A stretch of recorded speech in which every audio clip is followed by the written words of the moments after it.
Thanks for downloading this episode from Teachers Talk Radio.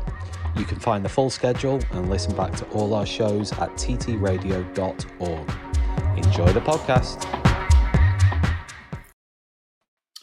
Good evening, everybody, and welcome to Teachers Talk Radio for this very special and important show about parental involvement in schools and why that matters so much. I'm sure it's going to be a riveting and informative conversation with an array of expert guests who are joining me live from around the UK. I'll introduce them in just a moment. Before I do that, welcome to all our new watchers and listeners. We are Teachers Talk Radio, the largest I say podcast? We're a bit of everything these days, but the largest podcast in the UK for teachers. 1 million downloads and counting. In fact, I think maybe 1.2 million downloads and counting.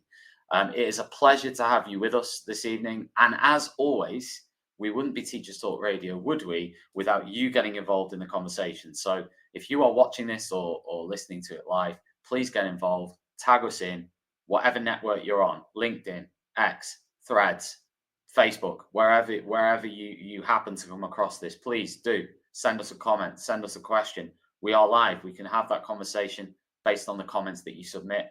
Really looking forward to getting into the conversation because parental involvement in schools, it's always a hot topic. It's a hot topic at the moment. It always will be.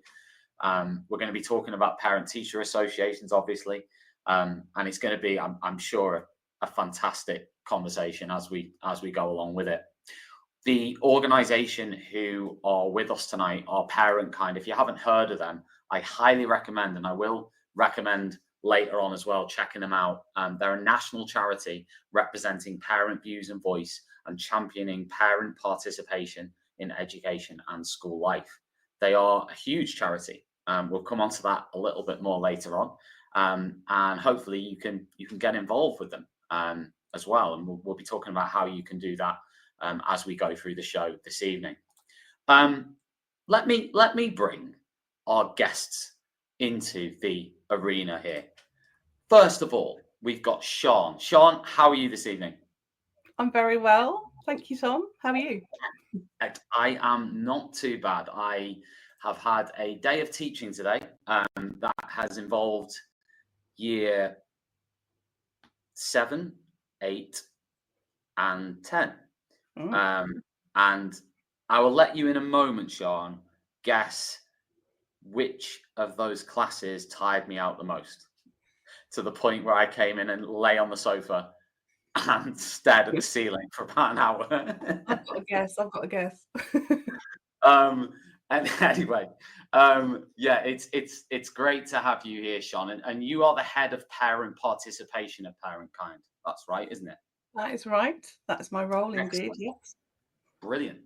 And I feel like this is like the start of a game show where like each person appears and walks into a seat, and then we sort of, I don't usually do it this way, but I thought, well, why the hell not? Pat, you are an educational leadership coach. Is that correct? Right. You coach lots of leaders. Is it senior leaders? Is it middle leaders?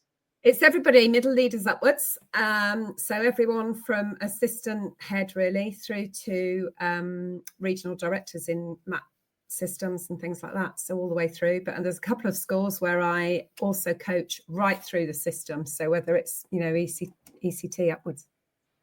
Amazing. And you are also a trustee at Parent, aren't you? Yeah, that's right. Been a trustee of Parent. I think this is my 4th year coming into my 5th. 4th year coming into 5th year. Now, you thought the 2 guests would be enough, but it's not, because we also have Caroline. Caroline, good evening. How are you? I am all right today. Got my sparkly jumper on. Things are great. Fantastic. Caroline, you are part of the PTA community team at Parent. What is that? Tell us what that is. We are basically the people on the ground. So PTAs will ring us or talk to us on Facebook or live chat about their everyday things that are going on, and we help them and support them and get them to where they need to be. Super. Listen, I think to open things up a little bit, because this is a huge topic, isn't it? On parental engagement, parental involvement, how parents interact with schools and communities. So maybe we'll start, and I'll go to you first on this, Sean, but everybody else feel free to come on in, because I think it's a massive question to begin with, Sean. I'm sorry. But why do you think that parental engagement is essential for school success? And can you maybe give us maybe some benefits of parental engagement, and maybe share some evidence for parental engagement in schools? Absolutely. So at ParentKind, and I suppose I should perhaps start by saying, so as head of parent participation, my role is all around, really looking after those two key audiences of parents and schools, and trying to build that connection, to have that really collaborative and beneficial connection between the two, and build community. But to answer your question, at ParentKind, we talk about the power of parental participation, and we do specifically use the term parental participation when we're talking about all the types of work we do. And that's building that in education and school life.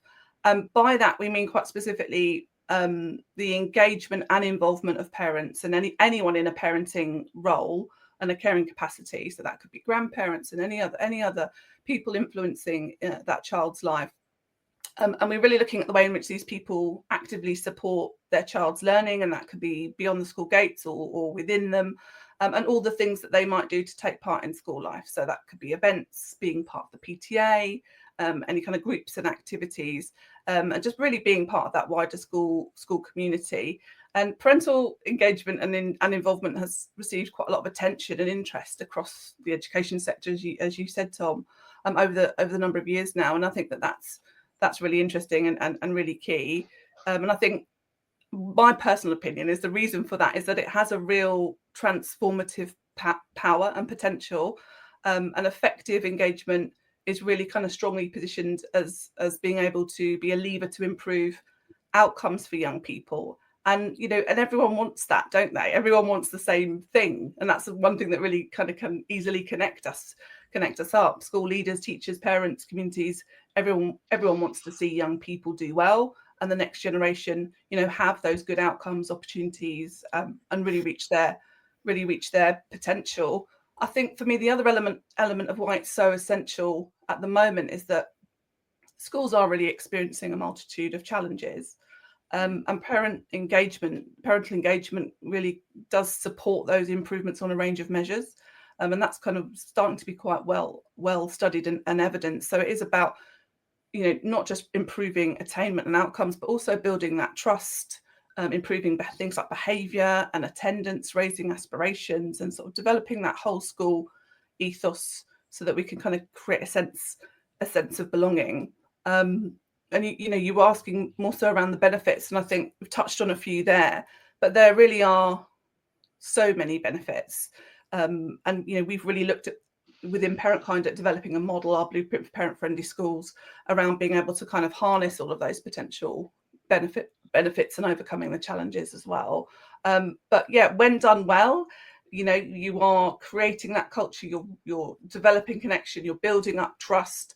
It can have real impacts on, even staff retention. So issues and challenges within schools, really kind of meeting parents' needs and creating that really open and sort of friendly community. In terms of the kind of value and the evidence, there's lots of organisations like the Social Mobility Commission and Ofsted have sort of seen those connections between parental engagement and having that positive impact on academic performance. And there's lots of other studies. There's quite a famous study by John Hattie that is often quoted about, parental engagement can add an equivalent of 2 or 3 years to that student's education. And that's, a really powerful thought about the value of parents and how much parents' involvement can really shift the dial and really make the difference. In terms of our own evidence, we have a really important team who look at our policy and research work, and we regularly poll parents. We have an annual parent survey, and we've had lots of feedback around parents and teachers' thoughts about engagement in school life. And the vast majority of teachers say that it brings benefits, that it improves outcomes for young people.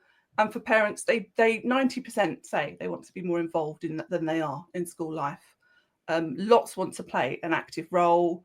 Lots want to have a say in their child's education. And I think, what's really, really clear is that everyone wants the same thing. And when we talk about parental engagement, really, we're talking about getting people together to do the things that everyone is already on the same page about, really. But often the next step is the issue, and that's the fact that there are often challenges and barriers. Got you. I mean, you mentioned when you said there, you said about I think you said something around the being good parent, as long as parental engagement is good, or something along those lines. I'm wondering what I mean. Can you tell me? Give me some indication. What does it look like when it goes wrong? What's bad? What is bad parentally? What does that look like? Maybe not now. Maybe you want to come on to that later. But I'd be really interested to know, maybe later on, what the good looks like in the regard of what you're talking about, and what perhaps the bad looks like, or the not so good looks like. But we'll come back to that later. Pat, from your experience, which is obviously vast, what role do you think parent-teacher associations play in supporting schools, supporting children, supporting the whole network, the whole education networks, and everything that happens in it?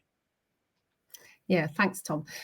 So it's probably worth saying, isn't it, that background, because I've been a teacher as well, being a coach now. So primary teacher, primary head. Before that, I was in business for a few years. And now I'm coaching lots of leaders. And for me, when I listen to Sean, the reason I work with Parentkind is because I think schools have to earn the right to educate our children.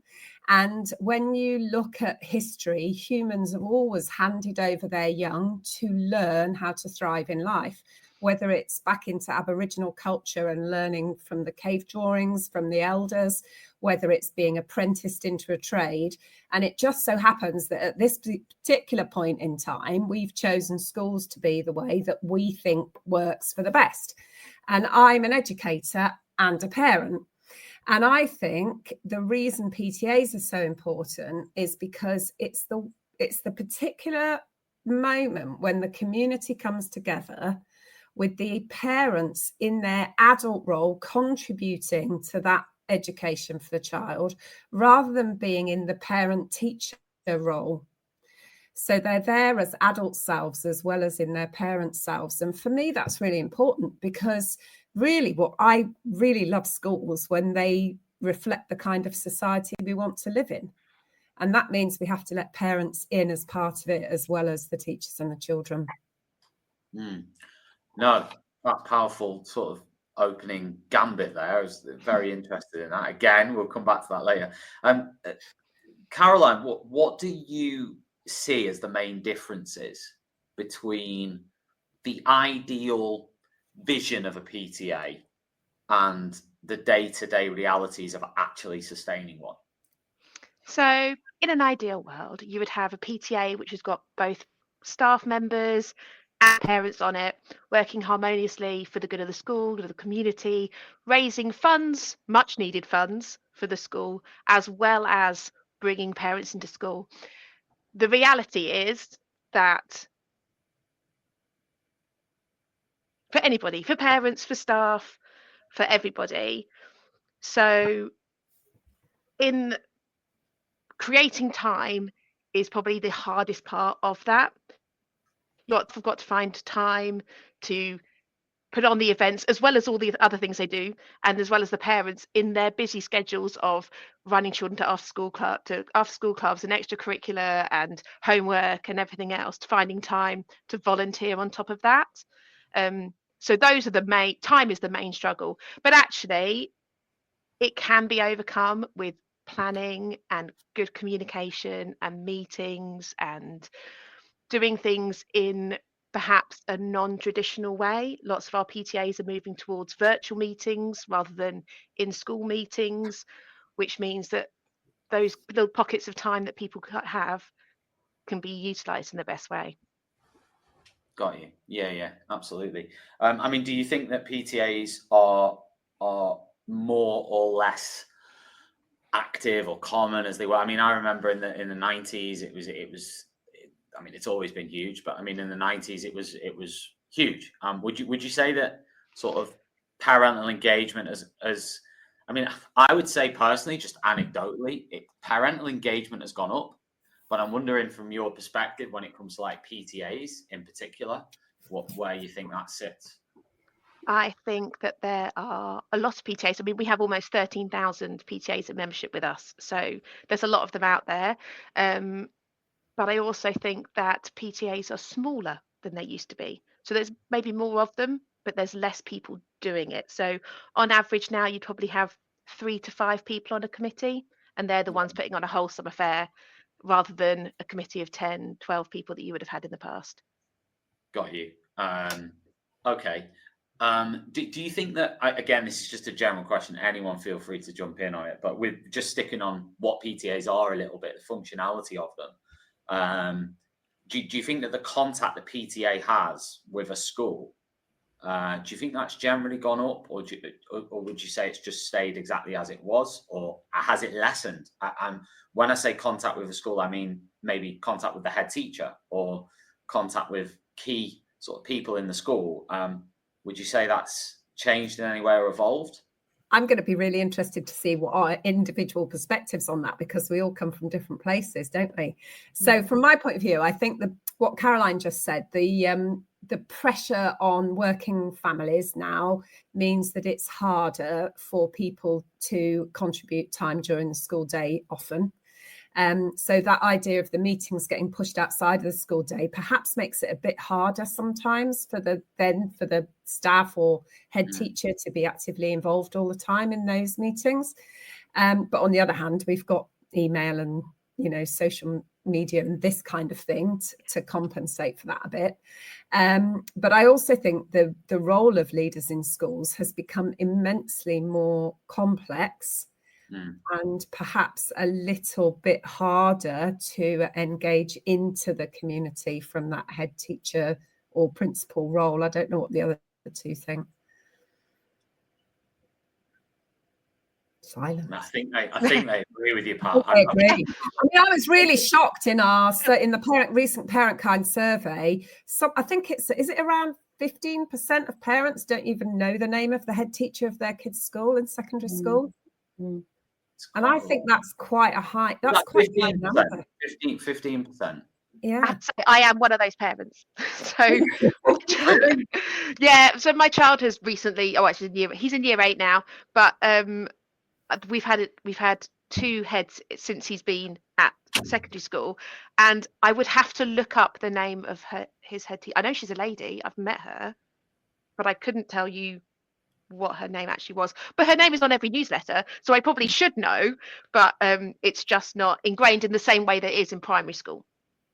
Yeah. I mean, it's interesting, isn't it? I guess the structure of education has changed. For example, academies didn't used to exist. Executive head teachers didn't really used to exist. So the structure has changed. It's become a little bit more like football clubs. I would say, new roles in football clubs, director of football. You've got your chief executives playing a much bigger role. You've got your academy director. You've got all sorts of roles there within clubs, apart from a manager, right? And that's, yeah, it's interesting. So, okay, Sean, I want to come back to you. What do you think are some of the challenges? Because this sort of links into what we've just been talking about, bits of it anyway. What are some of the main challenges and barriers that schools face in fostering parental engagement? And how can schools address these to make things more inclusive and more impactful? Yeah, absolutely. There really are real challenges and barriers to engagement, as some of us have just touched on in that last question. And I think it's really key to have an awareness of what those are, because if we know what they are, then obviously we can work to overcome them. And only once we've done that can we kind of start to have effective connections and relationship building and kind of real buy-in, I think, from parents. There are many barriers, sadly and unfortunately, and these are, regularly shared with us via the surveys and the research that we do. I mean, just to sort of cite the kind of top barriers that parents say, and they tell us this sort of year on year, and with very little sort of shifting around of what those top ones are. But they tell us they don't have a lot of time to engage, that they don't know what skills and knowledge they actually have to offer. They don't feel really kind of confident and aware about what they could contribute to schools and school life. They find the idea of being involved quite intimidating sometimes, and that's a really interesting one. They don't literally know how to get involved, what opportunities there are to be involved as well. And a lot of parents, 1 in 5, I think it is, that say their child's school doesn't communicate very well with them. Less than half feel very listened to, and feel the school kind of acts on any feedback. And we live in a world where life's really busy, isn't it? It's incredibly busy for families and parents and schools, incredibly so. And our parent communities are a really diverse group. Many of them will cite things like having working or care responsibilities that might mean involvement is just very tricky. There are language barriers. There may be struggles around cost of living, the cost of the school day, affordability, travel, and even knowledge of the school system. They may come from, they may not be used to the British school system, for example. They might feel stigmatized or have had some negative experiences of school in their own time. And I speak to schools often who say the children who come to school, their parents came to this school as well. It's very much that kind of community. And I think that can build in even, a sort of higher level of challenge. And of course, teachers also have those barriers as well. A lot of them tell us they've not got any kind of strategy around parental engagement. They don't have anyone appointed as a specific lead for that work. And half of teachers, I think, told us that they really lack confidence to engage with parents. Very low numbers, about 5% have had any kind of training in parental engagement. So yeah, we know teachers really lack a lot of time. It's a really busy role, and they're quite often challenged by parents, perhaps with more challenging behaviours. And yeah, I think that's really a key reason why we've as an organisation wanted to look into those kind of ways of solutions for those things, and developing kind of models and tools to really try to support those barriers, because that's the first step really, is identifying barriers, knowing what they are in general, but also which ones are specific to your parent community, because every school is different, every area is different. What is it that's true for your school community, and how can you start to address those, identify those and overcome them? Because only once you've done that can you kind of start building those connections, really. I mean, just flipping onto what you were saying there, I've never had any training in my career on how to engage with parents at all. And I've had lots and lots of really positive sort of parental engagements. I've had some more challenging parental engagements, as I'm sure every teacher has had. And it's interesting. I mean, would Parent Kind help teachers with that? Is that something that Parent Kind can do as well? Oh, absolutely. Yeah. But training specifically, I mean, on absolutely. Yeah, that is a really key part of what me and my team do. So we have CPD accredited training for schools, and that is all based around parental engagement, and specifically our blueprint model, which I can talk on a bit more. But essentially that is designed for those who are responsible for parent participation in your school. So it's appropriate for governors, for head teachers, deputy heads, essentially, and all staff really. But we have a bespoke training offer. We can tailor it to specific requirements, so we can run that in person and online. And that really has a deep dive into, what are the barriers that we've just discussed? How do we start to overcome them? What models and approaches and methods might work? And how do we put an action plan in that works, that works for your school? It's all built around that. I will anecdotally tell you a very interesting parental meeting that I still remember that I had.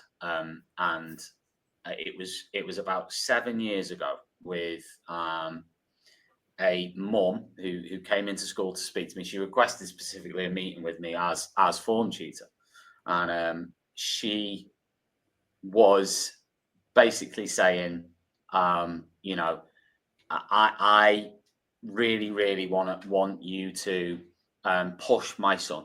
I really want you to have the highest possible expectations of my son, and I don't want you to sort of relax any expectations for him.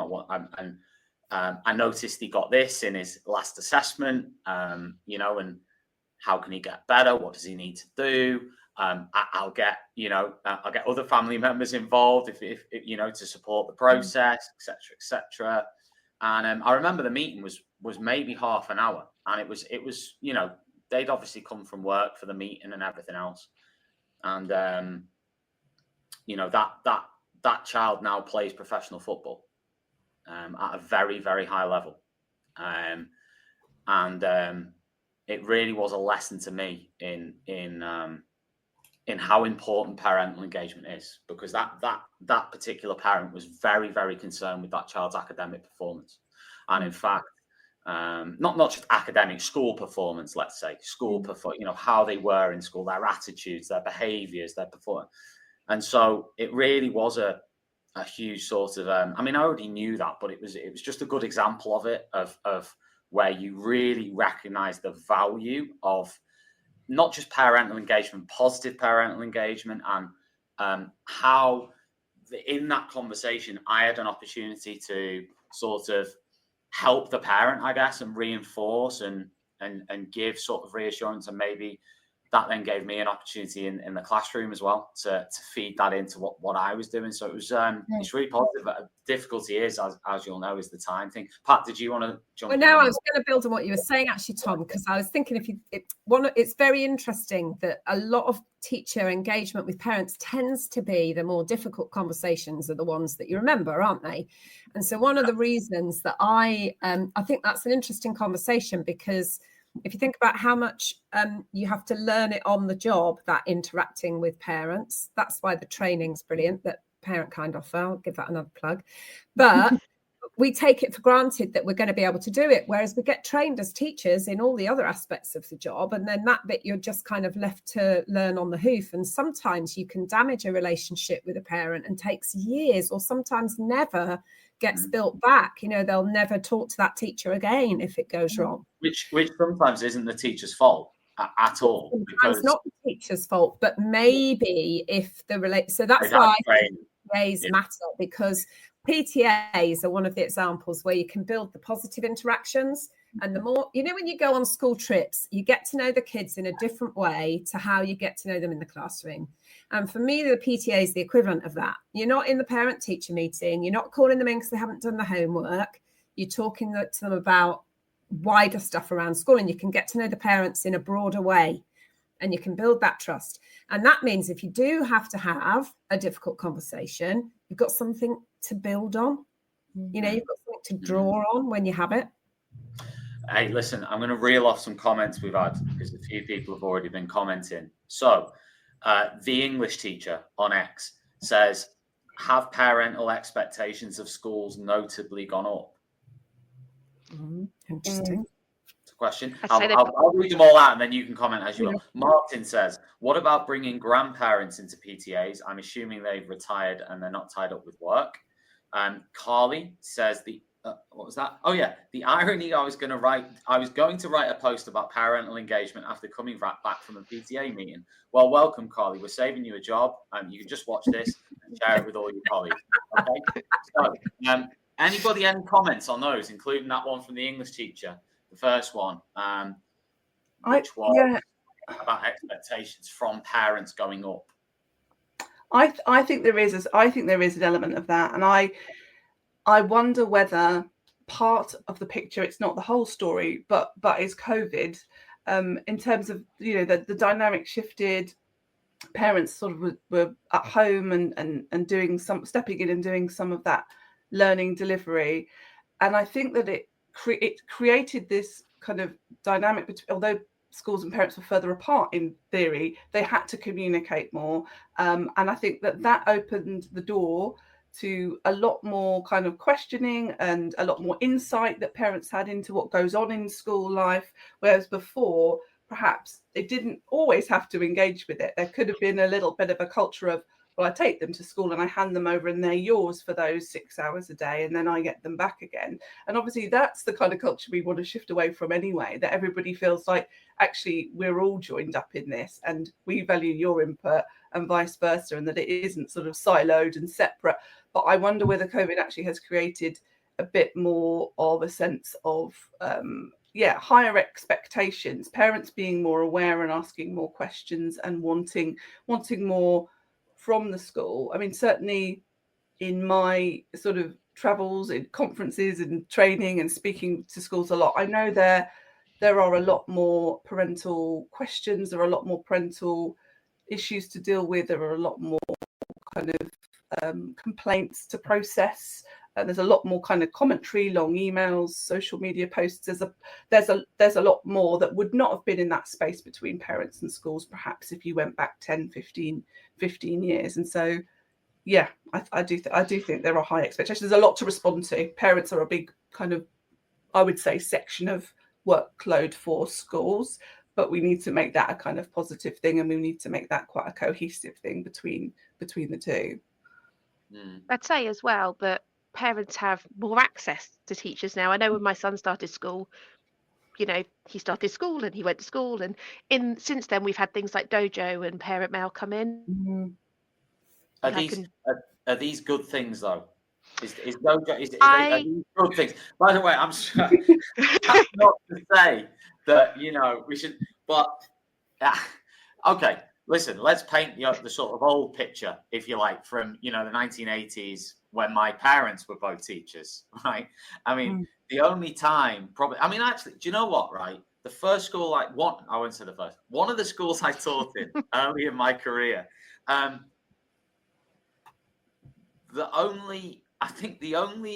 had very little interaction with parents coming from parents in that school. Very little.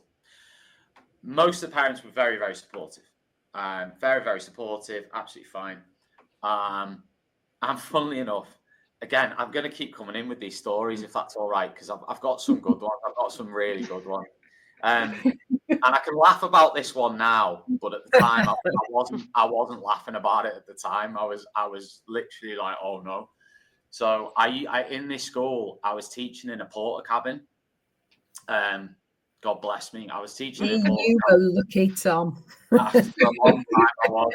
For a long, long time, for many years I was. And anyway, this was in the times before all the high security arrangements that are in place now. And I taught I'll never forget it. I taught a year 7 group, and they were doing a lot of cutting and sticking, as of course loads of teachers did in the like early 2000s, because it was the best way of teaching, to just cut a load of stuff out all the time, right?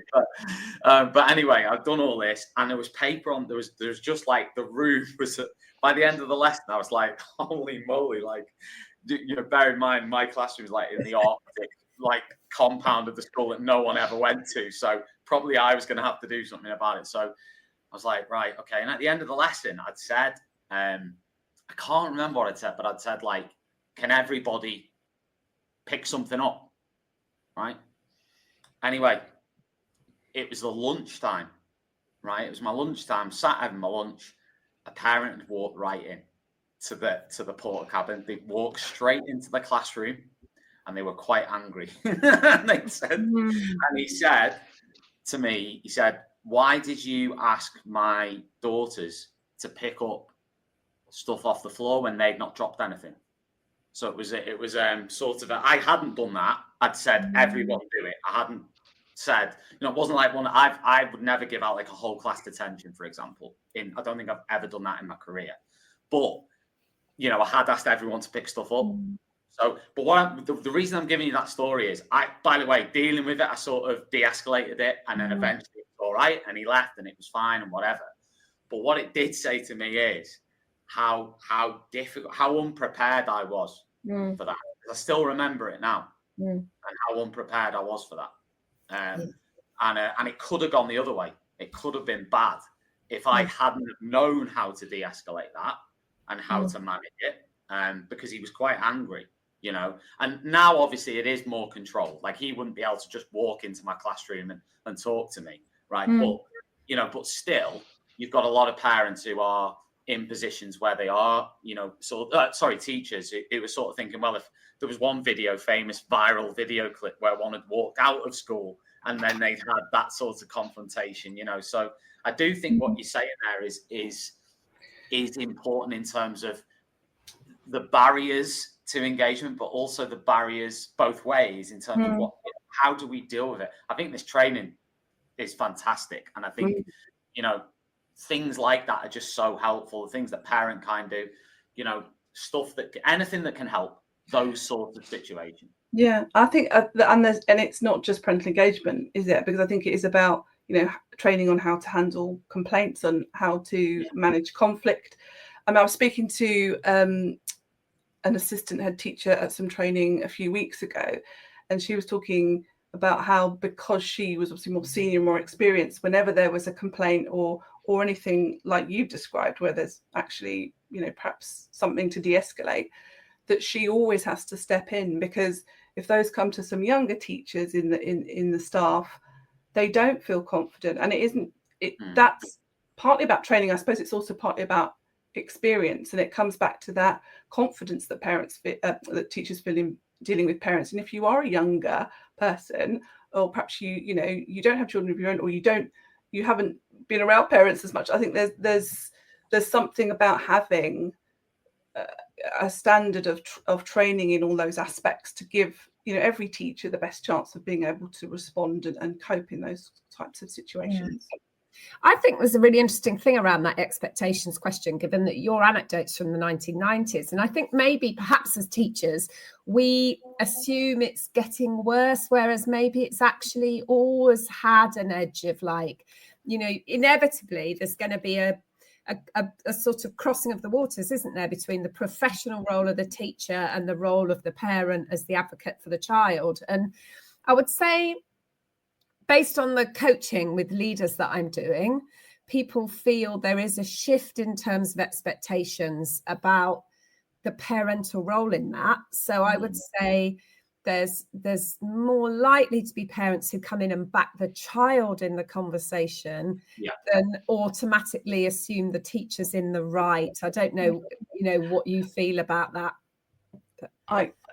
You're reminding me of my parents are both teachers, retired teachers, and they talk exactly what you just said, Pat, which is that at some point it did seem to shift where if as a teacher, my father looked after all the pastoral support. He was a PE teacher actually, but he was pastoral support in his secondary school, and head of a house as well.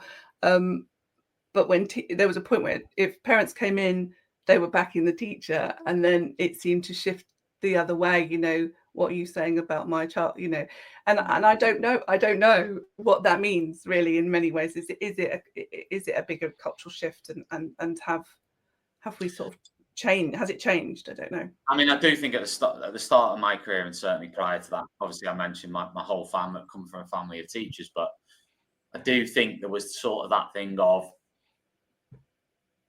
whatever the teacher said is right.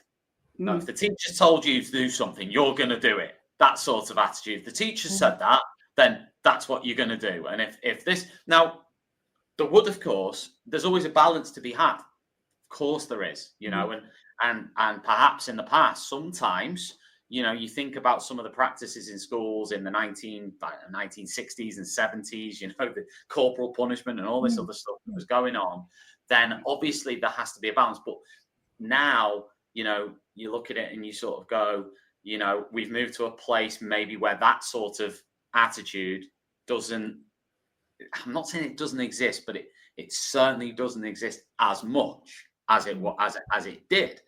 I don't know what the impacts of that are, right? Because there may be positive wider impacts from that in a wider sense. In an in-school sense, like you've mentioned, Sean, I guess that's probably going to play into the increase in complaints and the increase in engagement, you know. I'll move on. Oh, God, sorry. No, I was going to say it also plays into it I was going to probably go the same way as you, because it plays into why that sort of formal structures around representing parent voice broadly rather than just hearing the loud voices becomes really important. This show is brought to you in partnership with John Catt Educational, publishers of professional development books and resources that support great teaching and learning in schools around the world. Don't miss out. Level up your professional development today and visit johncattbookshop.com to explore the full range of titles. Use the code JCTTR2425 for 20% off your order. Happy reading. For sure. Pat, I wanted to ask you about head teachers and how they view PTAs. Do you think that they view PTAs positively, or do you think they view them with a bit of a, oh no, it's the PTA on the phone? Yeah, I mean, obviously that's going to vary wildly by their own experience. I'm giving you two very extreme examples there on the scale. So, I mean, I would say the big differentiator in the answer to that question is primary and secondary. So in primary schools, PTAs are much more common. And I would say the playground relationship in general is a bit more close. And so the vast majority of PTAs, especially the ones that benefit from Caroline's team's brilliant advice, get really good PTA relationship going and would never want the school to be without them. You know, for me as a head, when I was a head, I had a PTA and a parent council because I wanted real clarity around the PTA's job is to add the extras, the icing on the cake, if you like. But actually, a couple of the examples I was going to talk about if we get a chance weren't icing in some cases. You know, things like running a book club swap, a toy swap, a second-hand uniform. That's not icing for some kids.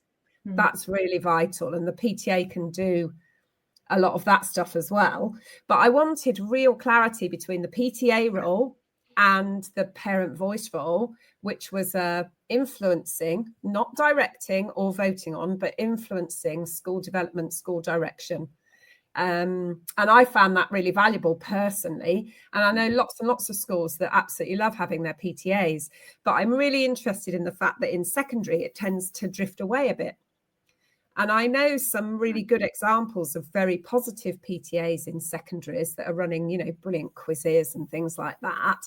But it's I don't really understand why it doesn't just flow through, you know, because secondaries might get a bit more money per pupil, but they still need the icing on the cake or the help with second-hand uniform and supporting the children who don't have as much.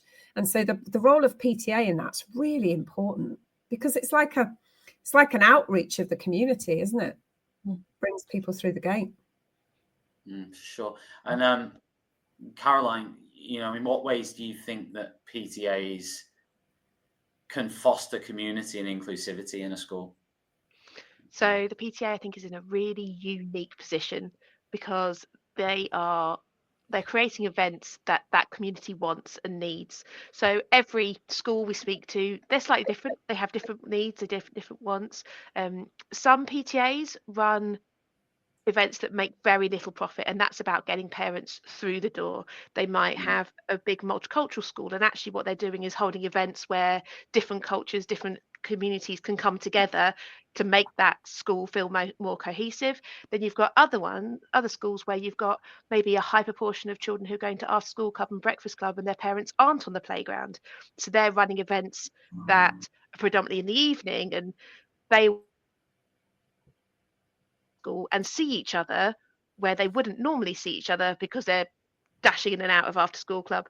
And then you've got those other ones again who run the traditional summer fair, Christmas fair, where it's just an opportunity for people's faces to be seen and see those teachers in a non-teachery role and breaking down those barriers and opening doors so you can actually have a conversation without the kind of tension of the classroom. Now, obviously, Caroline, you work with, I think it was something like, I read something like 14,000 PTAs or something, was it? I can't remember.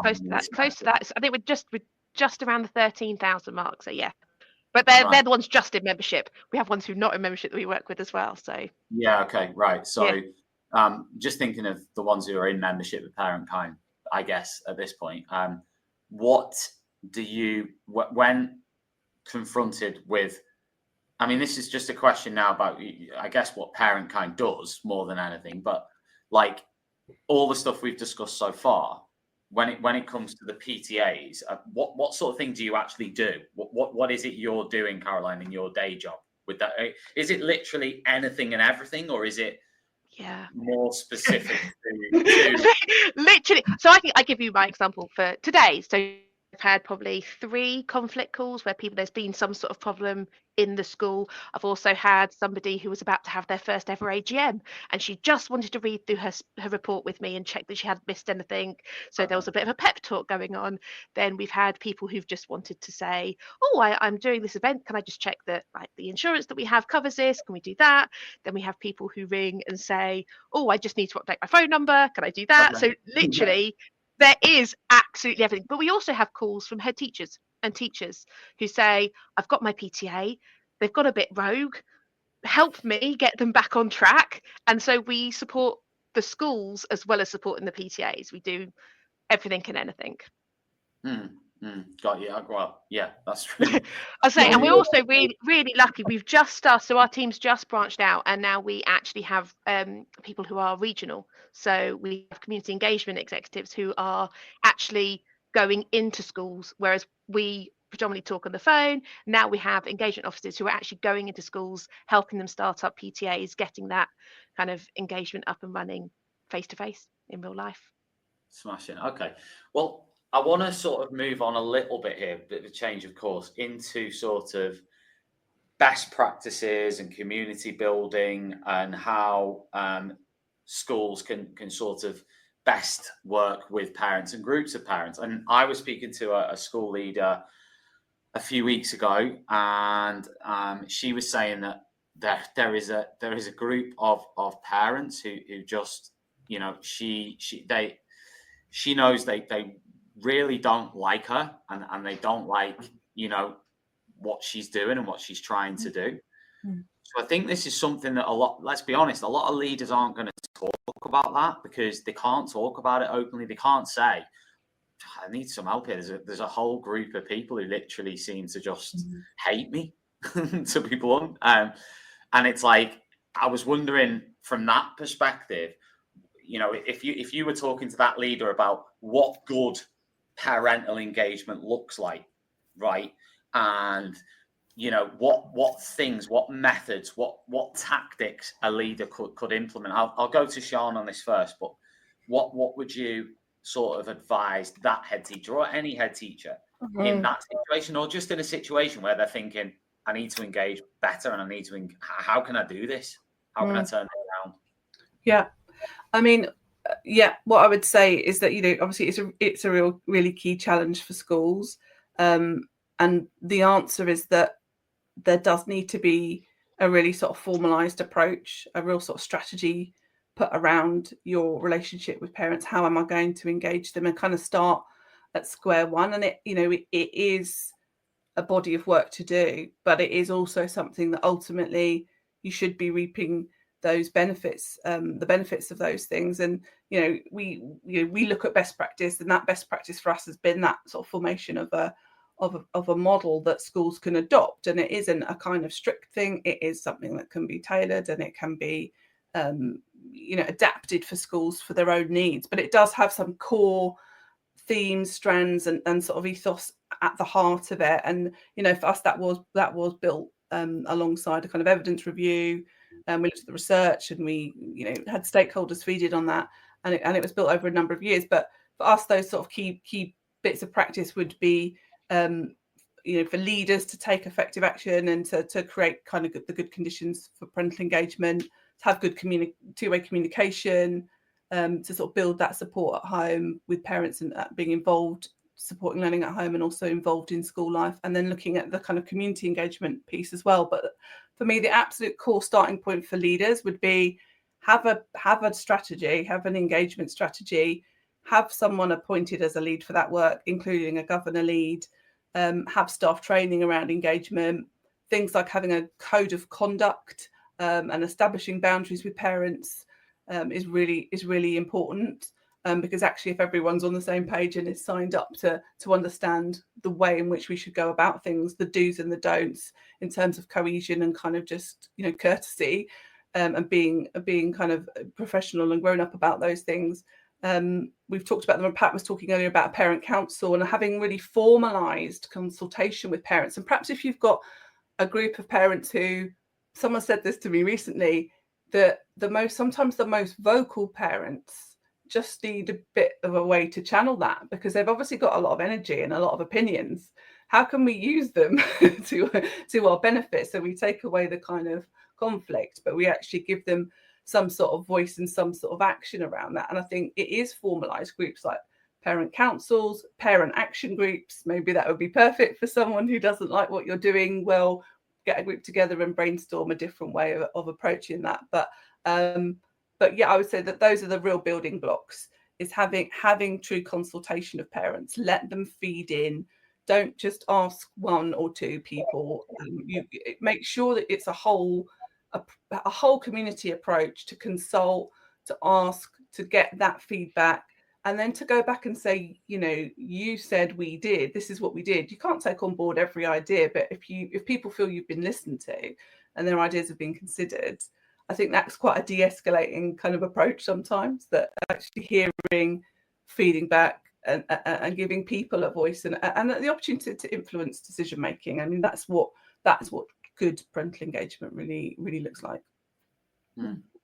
No, it makes sense. I don't know whether Pat or Caroline have anything on that. Pat, I know you're a former head teacher. So I know, I'm laughing in the middle here. I mean, I think it depends why they don't like her, doesn't it? Because sometimes, you know, everybody will, I think you said right at the beginning, Sian, you know, everybody will nod their head at, I want my kids happy, I want them to thrive, I want them to succeed, I want them set up for life. Everybody nods at that. And then when you go, yeah, but how? That's when it all goes to pieces, because every single parent in the room's got a different answer to what the right answer to that is. Yeah. And I guess the tricky role for the educator in the middle is to set out a stall that says, trust our professional judgment a bit. Mm-hmm. But there's also an act of having to bring them on board, Sian. And for me as a leader, that's the same as any change program. So if you were trying to bring teachers on board with a change to curriculum or a change to behaviour management, you'd have to think, why am I doing it? What's the purpose? Why do we need to change? And how am I going to bring them with me? And I would apply exactly the same with parents. But I think particularly around PTAs, there's a few things that would be on my wish list if I was talking to PTAs, because the first is that kind of contract of values, if you like, about consideration and respect and professional interaction, you know, ideally built around your school values, so that the parents are kind of reflecting and modelling the same behaviours that we're all spending all day. Tom, you'll be doing it all day as well. And I bet it was year 10 that made you lie down in a darkened room. No. Oh, I was going to say year 8. Year 8. Year 7. No, it's got to be year 7. It was a double 7. You didn't have them cutting out bits of paper, did you? When will you ever learn? So, anyway, divert. But, you know, so we're all trying to model behaviours in school. It's part of our job to keep that front face on and model the behaviours we want to see in the children. And so you want your PTA to do the same, really. And then I think the other thing is that kind of understanding of how the school rhythm works. So planning ahead. There's nothing harder to get into a school system than a short notice plan for a big event. You know, you can turn things around, but if we know we're having a summer fair every year, school calendars roll 12 monthly. You finish your school fair on the 15th of June and you put it in for the 14th of June next year. And I think, you know, all that kind of appreciation from the PTA side really, really helps teachers and parents understand what the pressures are for each other. Makes sense. Just to remind everybody who's joining us live, we're talking about why parental engagement in school matters. I've got lots of wonderful guests here who are from ParentKind, and ParentKind are a national charity who represent parent views and voice and champion parental participation in education and school life. And you can find out more by visiting them at parentkind.org. So make sure you do that either now or maybe at the end of this conversation to find out more about some of the things that we're discussing tonight. Caroline, I wanted to come to you next, and I wanted to ask you about, you've already sort of touched on this, I guess, but some sort of strategies that PTAs use to encourage parent volunteers, especially when there might be sort of misconceptions about a PTA culture and what that actually involves them having to do. So let's be honest, if someone said to me, which they have in the past, do you want to be part of, I mean, I'm not a parent, but they wanted me to be part of I can't remember what it was, the Parent Teacher Association or something, the link. I'm horrible, I'm horrible. But immediately in my head, I'm thinking, oh no, it's like, sort of having to put myself out there with parents. And I'm thinking, what you've got those stereotypical views of what the PTA might involve or stuff like that, or misconceptions about what it might involve, in all fairness. So what do you think on that one? How do you encourage parents to get involved? How do you, help parents and teachers actually to understand a PTA culture and what it should be like? I mean, what should a PTA culture be like? So I think we have all seen the memes of the clipboards are out, the PTAs are coming, run the other way. And those are how most people would view a PTA. They see them as a group of mums, always a group of mums, never dads involved, although we will tell you there's lots of dads who are on PTAs and do a brilliant job. But it's always the busybody mums who are there gossiping on the playground, into everything. And honestly, in my own experience and I think Caroline's frozen. Oh, sorry. That would be my children on the Wi-Fi when I've told them not to. Don't worry. All right. So yeah, we'll have to come back to Caroline. Caroline, we'll come back to you when your kids have got off the PlayStation. We'll come back to you. Sean, we've got Sean or Pat. You jump in on this PTA culture. Talk to me about it. Sean, you go first. PTA culture. In words, in adjectives. I'm back. I can jump in if you like. I can save you, Sean. Yeah, you can. Are they also games? Yeah, they are. My experience of PTA culture is, it's a really valuable part of school life. It raises really necessary funds, doesn't it, for our schools at a time when we most need them. But I suppose I think what Caroline was probably getting to, but I will pass the baton back, is that sometimes it can be quite niche and it doesn't involve everyone. So it's also thinking about how PTAs can be truly sort of diverse and truly open and sort of feel welcome to everyone, and everyone gets a chance to sort of participate. Not everyone can run one. But yeah, Caroline, I will let you pick up the baton. Now you're back. Sorry. So I personally, and I will tell you the truth, I would never have ever have joined the PTA out of choice, ever. And I was chair for 8 years. So honestly, however, my husband was a governor and the head teacher came up to me while my son was in reception and said, "You're coming to the PTA meeting tonight, aren't you?" And there's me, little reception parent, going, "Oh, okay, yes, okay." And then within 3 months, I was a co-chair. And then within a year, I was chair. And then there I was, but it wouldn't have been something I would choose to do, because I also had heard all the stories about the cliquey mums, but honestly, it's not been like that. And some of my best friends, and I will say my best friends, are friends that I formed through the PTA, and that's been one of the. Oh, Caroline's gone again. Let me, while Caroline comes back, because she's frozen, let me read out a few. We've had a few comments from Paul. They're quite interesting ones. So Paul has said, in 16 years of teaching, I guess around 99% of parental interactions that I've had have been reactive rather than proactive.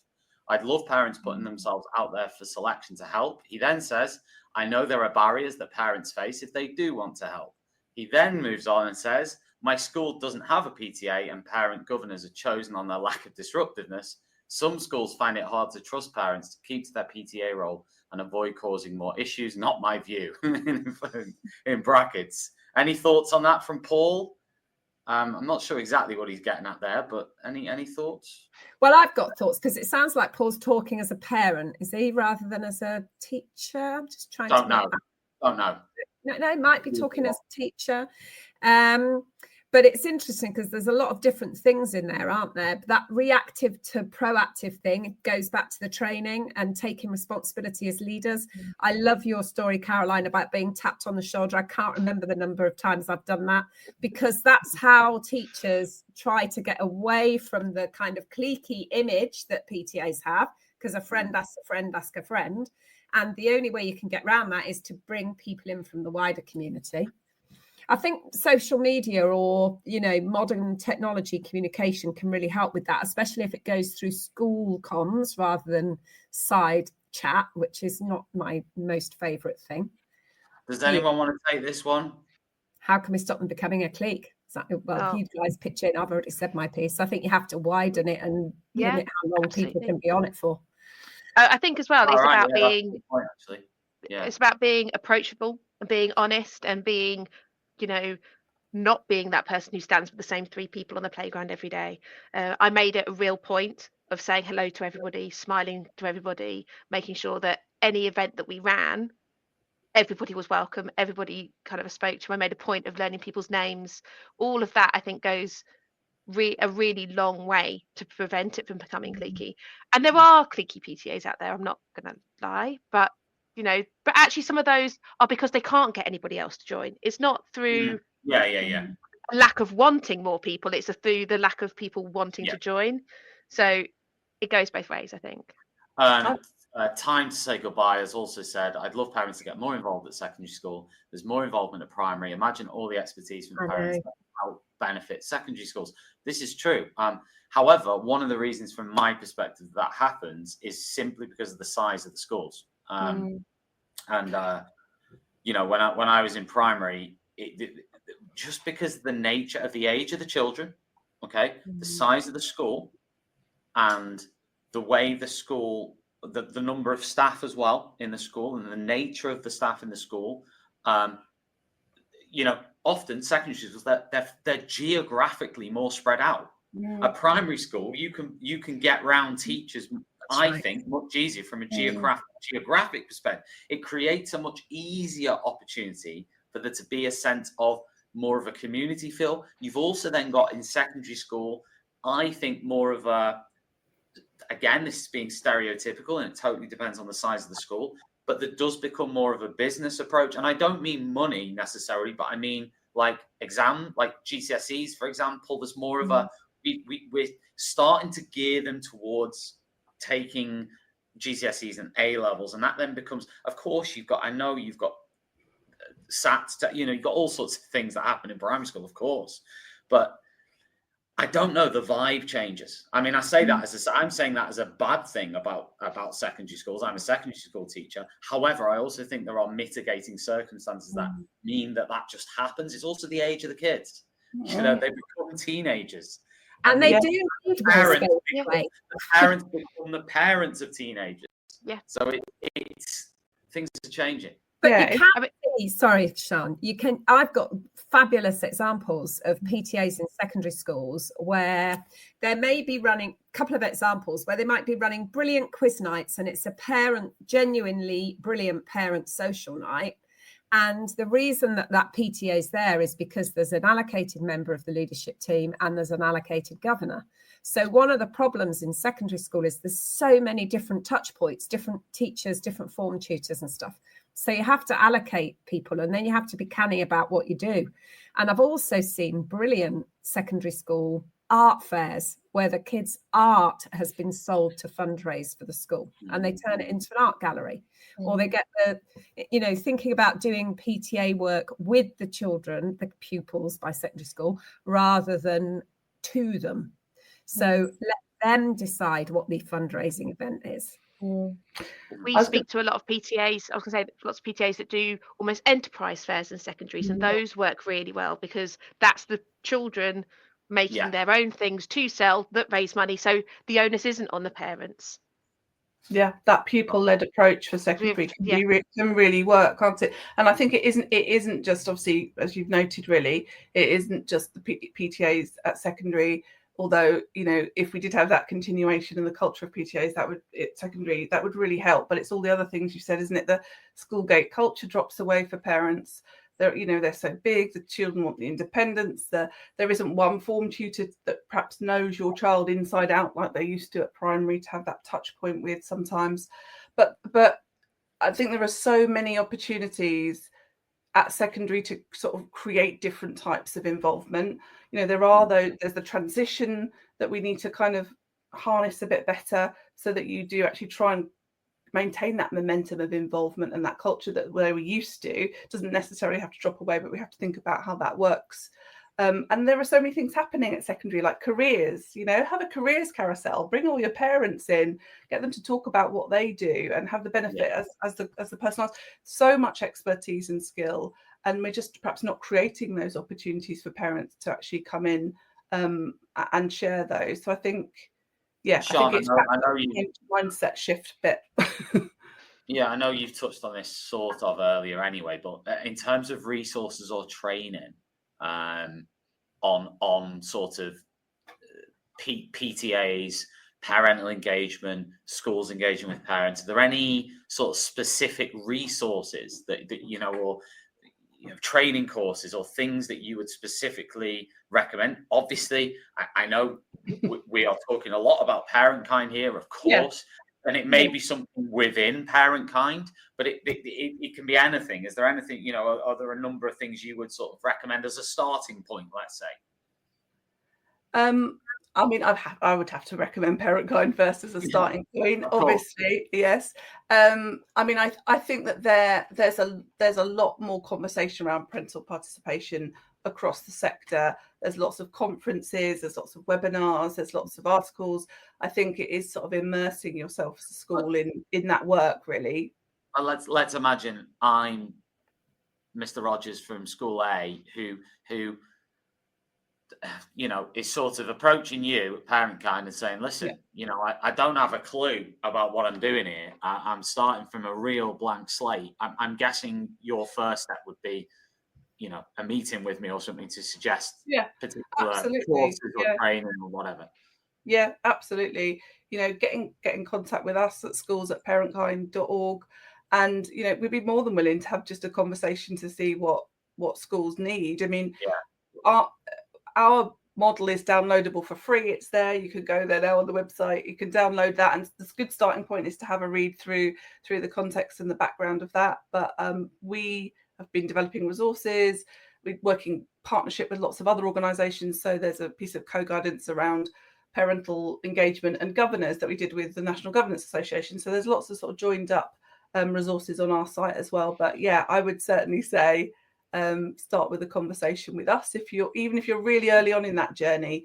We've got a tool on a site called parentfriendlyschools.com, which is like a measurement tool, and again, you can go on there really early in your journey and actually work through the series of questions. It does take a bit of time, but it's worthwhile to sort of see where you are, because as a school you might think we're not doing anything around that, but actually once schools start to fill that kind of self-assessment out, they can see where they are really strong at the moment and perhaps where they need to do more work. So that I would also recommend for schools to sort of pick that resource up and get a sense of where they are in that journey. Superb. Pat, I wanted to ask you, how do you think schools can encourage a PTA to reflect the diversity of a school community? How can it do that? Yeah, which is like the reverse of the clique thing, isn't it, really? I mean, it's always tricky, because if you think about the barriers that we talked about earlier, whether parents are simply busy, right? Working, two working parents, single parents, maybe caring responsibilities, maybe holding down 2 jobs to keep everything together. You know, that's the reality of life, isn't it? So you've got that. And then you've got all the cultural diversity in lots of different schools. But I think personally, I think the trick is to be really clear that you want as a leader in school, that the PTA is part of your mix. So, you know, when you're doing your school development plan, and it'll always have a community engagement bit in it, because we care about being part of the community, and we also care about parents because we know they affect outcomes and attitudes to school, and we also know we're getting a lot of problems with kids who aren't coming to school. So we need to engage parents broadly, and the PTA is a really big part of that. So to get the wider engagement, I spoke to quite a lot of colleagues in preparation for tonight who are working in really diverse areas, inner city schools with lots of diverse parent backgrounds. And the most useful two things I got told was really, really plug it right from the beginning of the school year. So give the PTA team a slot when you do all your welcome evenings and your transition messages and all that kind of thing. And then that tap on the shoulder that Caroline talked about is actually really valuable. So speaking to people who might not think they're naturally part of it, or are a bit shy, or maybe have a language barrier because they don't speak such good English at the moment, and buddying them up with people who can help them bridge into the group. So buddy up existing people with new people. And one of the things I used to use my PTA for was as a welcome committee for new families. And so when people joined, instead of everybody looking at them and wondering who they are, I used to actively speak to a member of the PTA. This family is going to be joined. Can I introduce you? You know, would you? And actually just use it as part of the school toolkit. So it takes work, but if you're starting up from scratch, you've got a slight benefit because you can then put out feelers and build it from scratch, can't you? Get people on the take. It's sometimes a little bit harder if you've already started, because then you're having to encourage new people to join what looks like a group who already know each other. For sure. Is that helpful? Yeah, no, absolutely. Yeah, for sure. Caroline, I wanted to ask you, sort of on the same theme, I guess, of how to make PTAs more inclusive and getting more people involved, but also the roles of PTAs. How do you think technology has impacted that? You've already mentioned about, you know, online meetings, but I mean AI and other things. Do you think there's any sort of things regarding that and PTAs, or do you think I would imagine there's quite a bit actually coming down the line on that? There is, and we speak to PTAs all the time that amaze us in what they're doing. You know, I over the summer fair period, we spoke to lots of PTAs that were using QR codes on their stalls instead of cash. Parents don't have cash, you know, nobody goes to the cash point anymore. So every stall at the summer fair had a different QR code. Parents scanned it to pay it. Treasurer at the end gets a report telling you exactly what stall made exactly what money. And you can track the most profitable stalls. So when you run your summer fair next year, you already know what your main focus is going to be. You know where to pour your money in. And you just think it just wouldn't have been done. You know, 5 years ago, it wasn't a thing. And we speak to lots of PTAs that use tokens. So instead of, or stamp cards instead of money at fairs. Ticketing platforms, rather than spending hours like with your guillotine cutting up the disco tickets. It's all done electronically now. They have a ticket on their phone. They scan in as they come in the door. You've already got all their allergy information and their emergency contact. It's just done using AI to write Santa letters. You know, it's crazy what the PTAs are tapping into at the moment. You've got, instead of spending hours producing a poster, you can go on a website, see whatever somebody else has done, you know, create your own, do it in every format you like, make it so it's a Facebook cover, you can have it as an Instagram post. The time and effort that people would have traditionally put into putting on an event has been completely revolutionized by technology. This show is brought to you in partnership with John Catt Educational, publishers of professional development books and resources that support great teaching and learning in schools around the world. Don't miss out. Level up your professional development today and visit johncattbookshop.com to explore the full range of titles. Use the code JCTTR2425 for 20% off your order. Happy reading. Yeah, definitely. No, for sure. And actually, there's a big link in there with bringing people on board as well, isn't there? Because you know, getting to people via Instagram and Facebook, that's where people are learning their stuff and gathering their information. So there's no point in trying to fight that. We just have to go to where the audience is. And that's breaking down barriers as well. So I spoke to a brilliant PTA this day who are on TikTok, and they TikTok all their events, and when they've want to get a message out, and they're a secondary school PTA actually. So a lot of the kids follow the PTA on TikTok, and that is then a whole other way to communicate with people and open the doors and get people involved who wouldn't have normally got involved. Getting down with the kids apparently is the new thing.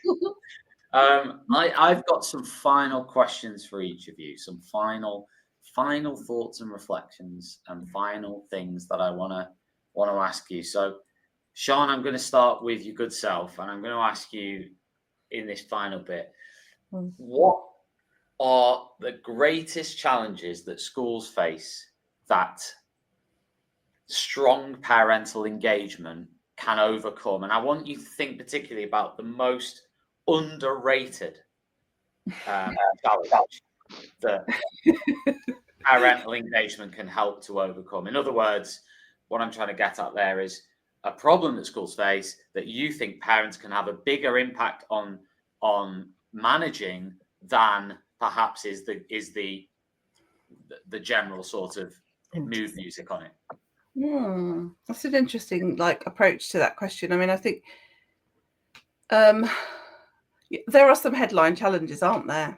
There are some real headline challenges, and that we know that they're so multifaceted, and schools are experiencing them all in one go. And when I read those sort of reports from the likes of NGA, it's quite sober reading, isn't it? In terms of the, it's budget and funding and staffing and workload and well-being, send provision, attendance, the cost of living. It kind of goes on. And I think for me, the key thing about parental engagement is that if you get it right and you get the kind of culture right, the values, you start to create that community, collaboration, belonging. I think belonging is a really important word. I think it can shift the dial on any number of challenges. I don't, we're not here claiming there's a silver bullet called parental engagement and it will solve all your problems. If only. That would be wonderful for all of us. I think we're saying that it is a really key component that is often underutilized, and often because there are barriers and there's so many priorities, there's so many things to do, that it's rethinking about, if we do this work, it could actually really sort of support it. I mean, I'm not saying this is underrated at all, but there is a big conversation at the moment around attendance. Obviously, that's a really key thing. I've just started a project with another charity and working with a group of schools in Kent to look at improving attendance through the lens of parental engagement. And this is new for us. And I don't have the outcomes of that because it's a current project. But I can see that there are lots of incredible case studies of schools who've, as part of unpicking what's going on with attendance, because of course there are things around curriculum, there are things around looking at the data and things that are not related at all really to parental engagement, but actually looking at how can I make sure that on all schools I'm actually connecting with parents around this issue. And sometimes that is about really clear messaging, consistent messaging with parents. It is about getting parents excited about what it means to come to school so they can kind of really see the value in that. It's around really practical things like having wraparound care, having some budgets to support with transport, and actually really changing the experience for parents of trying to get children to school. So I think for me, that's the exciting bit at the moment, that I think it really could play a really key part in trying to support attendance. We know it's complex. We know it's not just about those things. It's about all sorts of bits and pieces for families. But I think parental engagement has a role to play in that. And I think that's something to have more kind of clarity around and more of an offer around in terms of the work we do at Parentkind. Right, brilliant. Pat, I wanted to ask you your sort of last question. I wanted to ask you about anything you might have done differently, or you've learned, or you think about how schools should support PTA involvement in them, or what what, I don't want to personalize it too much, but is there anything you would do differently? Is there anything that you think schools in general should do differently? Based on your experience? You were going to ask me about my PTA nightmares, but there you go. So that would be great. Do that instead. Because I think that actually it does. I'll manage to weave it in, because I think the thing I would do differently is to very early on get in with my PTA and try and paint the picture of what school life is like behind the door when the bell goes and we all go and start the day. Because I think that often the difficulties arise for teachers and leaders when they feel like they're in tension with what the PTA wants. And so, can I have 4 of your teachers to man the school disco? Oh my God, it's last week of term in December. I know there's going to be Wotsits all over the floor. They're going to be climbing all over the gym mats, but they're not in school time. So I'm not strictly allowed to be a teacher because it's, but my safeguarding hat is still on. We all know, don't we, what that's like. So trying to find the teachers who will do that is really hard. And if I was to give advice to myself, I would say get a grip of that really early and explain to the PTA that it's not that the teachers don't care, but some of them live an hour's drive away and they've got their own lives to live as well. The children used to think that the teachers slept at school and were surprised when they saw us in the supermarket, and I think some of the parents thought the same. So and I'm a parent too, but so I would definitely say that I would like that kind of understanding of the mutuality of the role. How can you help each other? Give me advance warning, plan it well, appreciate the teachers giving the time, because they do really value those events for the children, but also recognize that they will still have to be in teacher role. If you've put me in the back of the school hall on school disco night, I've still got to be a teacher, even if I do line dance. So, some of the clarity around that. And then if you're going to hire limos, I would say my advice around hiring limos is take sick bags. Brilliant. Yeah, amazing. And Caroline, what advice would you offer to a school or a parent who's interested in establishing or revitalizing a PTA? Join parent Honestly, time. honestly, I would say just dip your toe in the water. Like we have a really great guide on our website, which you don't have to be a membership to see, which is basically a startup guide for PTAs, and it takes you through the whole journey from that initial I've got an idea, where do I go with it, talking to the school, getting a steering group together, everything you need to get to the point where you can register as a charity is in that guide. And actually I'd say give us a phone call, because we love to speak to people on the phone. It's what we do all day, and we love nothing more than an enthusiastic parent or an enthusiastic member of staff who wants to start up a PTA, and we can do really detailed guidance and hand holding through that entire journey. And on our team, all of us have a slightly different passion about it, and so my colleague Donna, her passion is getting PTAs registered as charities. That's what she loves. And she does that journey really, really well.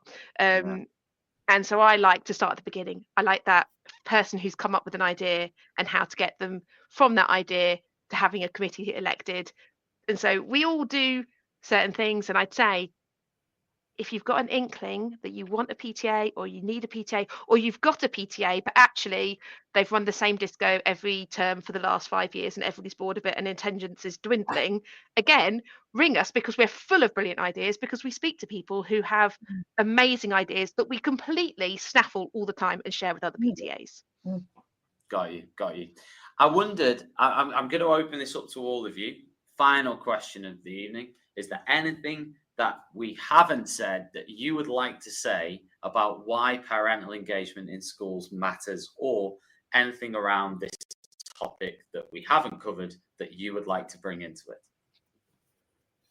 Or have we covered literally everything? We've covered everything. We've done it, people. We've done it. We've achieved our mission. Go on, Sean. Did you want to say something? Yeah, I was just going to say, one thing I'd say is that I think it's really good for schools to read our annual piece of research, which is our national parent survey. And this year we surveyed 5,500 parents across all 4 nations. And I think this gives a really good insight actually into parent points of view and concerns. It's a real opportunity for parents to share their experiences and challenges with us. And I just think that provides really, really good context. They absolutely speak about their views on education, supporting learning, things like school attendance in this particular survey. So those are really pertinent. But beyond that, it gives a really kind of good, well, I won't say in all cases good, but a really clear picture of the other challenges that parents are facing around things like cost of living, mental health and well-being were two of the sort of topics we really honed in on this year. So I just wanted to make people aware that was there, and that for teachers and schools having that broad awareness of all the things that are affecting parents currently, I think perhaps just again creates those connections and understanding of people's circumstances. So yeah, I've got a couple of bits. Yeah, I've got a couple of bits. I think building on that, Shamrali, the PTA often gets thought of as being the Christmas fair, the summer fair, and the school disco. But actually, some of the most valuable stuff I've seen is the PTA that runs the weekly coffee morning, where people pay 10p for a coffee, but the people who need that support, lonely, perhaps not engaged in the community wider, it's a really, really valuable part of building a school community and building links back into school. And also, in the end, quite a lot of parents didn't enjoy school. And if we can get parents to give over the vibe that it might just be fun, I'm a great believer that education needs to be fun as well as achieving outcomes. None of us would enjoy life very much if there was never any fun of it. And so the PTA, for me, what you can do with that is just remind everybody that, we've got goals to achieve, but we can also have some fun along the way. And if you see parents smiling in the playground, you might find the children start smiling too. Brilliant. Love it. Listen, it's been an absolute pleasure to talk to you this evening. It's been really, really interesting and engaging. I've actually learned a lot myself about not only parent-kind, but also just PTAs in general and the things that PTAs do and the way that schools engage with parental communities. And I'm sure all our listeners will feel the same way. Special shout out and thanks to every single person who has watched, especially those people who've chosen to engage. Obviously, and a special shout out to everybody who has watched, whether you've posted a comment or not. But of course, a special thanks to everybody who said hi. I actually forgot to mention right at the beginning, Teachers Who Coach said hi there. Hello, Teachers Who Coach. Thank you for joining in and posting a comment. Forgot to respond to that one. So thank you. We will be back, as always, on Teachers Talk Radio very, very soon. This particular show, if you've only joined at the end, it will be available as podcast download in the next few days from all the usual places. So if you prefer the audio and not video, then for sure download the podcast. It will be out there on Spotify and Apple Podcasts and Amazon and all the other ones. So definitely check that out. And yeah, it's been an absolute pleasure. So thank you, Sean. Thank you, Caroline.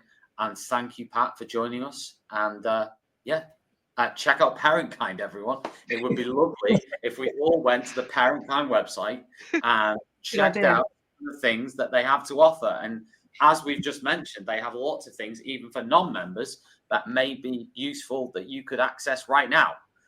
So definitely, I'm going to be checking it out based on some, there's a lot of, the thing that really resonated with me was the lack of training for teachers on engaging with parents, but also I guess that ties into the ways in which schools can engage with parents just in general. So thank you very much. It's been really, really insightful.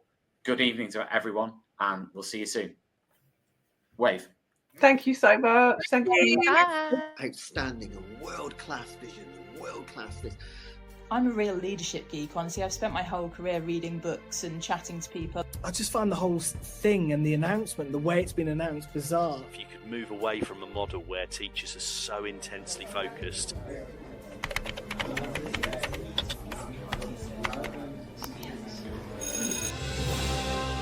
You've been listening to Teachers Talk Radio. Tune in live and listen back at ttradio.org.